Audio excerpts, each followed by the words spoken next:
ជំរាបសួរបងប្អូនអានេះ Hitachi ទ្វា3ប្រភេទកញ្ចក់ touch screen ណាបងប្អូនតូចតែខ្លឹមនេះ menu របស់វា touch នេះតម្លើងតម្លាក់សីតុណ្ហភាពនេះខ្សោយនេះមធ្យមនេះខ្លាំងខ្សោយមធ្យមខ្លាំងអានេះជប់ផលិតករអានេះផលិតករអានេះសំចៃភ្លើងនេះអានេះត្រជាក់លឿនតែនេះកម្មវិធីកម្ចាត់មេរោគនេះទៅអស់មើលខាងក្នុងស្អាតបងប្អូនវិញបើកមកស្អាតមកអានេះគេហៅថាប្រអប់រក្សាសាច់ស្រស់បងប្អូនយើងទុកសាច់នៅក្នុងប្រអប់នេះនៅស្រស់បានយូរវាដូចជាសាច់ដែលយើងទិញមកពីផ្សារអញ្ចឹងវាមិនកកហើយក៏វាមិនខូចដែរវានៅស្រស់បានយូរហើយនេះបតោទឹកដាក់ឲ្យវាធ្លាក់ទៅកកអនាម័យហើយវាធ្លាក់មកនេះទៅកកដុំនេះធ្លាក់ពេញនេះយើងយកដាក់នេះមកហើយខាងក្រោមនេះក៏កកដែរកកធំហើយកដាលនេះបន្លែវាផាសុខភាពទ្វា3គឺវាអត់ច្បល់ក្លិនចូលគ្នាទេវាចែកបន្ទប់ដាច់ដលៃដូចគ្នាដោយកស៊ូ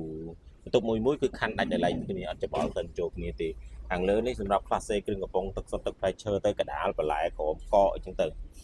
ហើយយើងមើលព័ត៌មានពីទូអានេះឆ្នាំផលិតវា2015ហើយតតឹងវា54សង់ទីម៉ែត្រជម្រៅវា 65.5 សង់ទីម៉ែត្រហើយកម្ពស់វា1ម៉ែត្រ52គិតជាចំណុះ265លីត្រហើយវាស៊ីភ្លើង290គីឡូក្នុងមួយឆ្នាំតូចល្មមស្អាតតែខ្លឹមណាវាប្រភេទកញ្ចក់ touch screen ស្អាតមែនតើហើយមើលពីក្រោយមកជុំដូចថ្មីហ្មងវិញណាអានេះពីខាង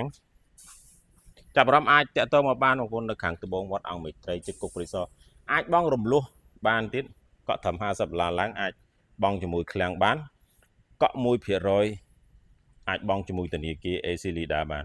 ហើយបងជាមួយធនាគារមិនបាច់ទៅដល់ធនាគារឬក៏ធនាគារទៅសិក្សាអីទេ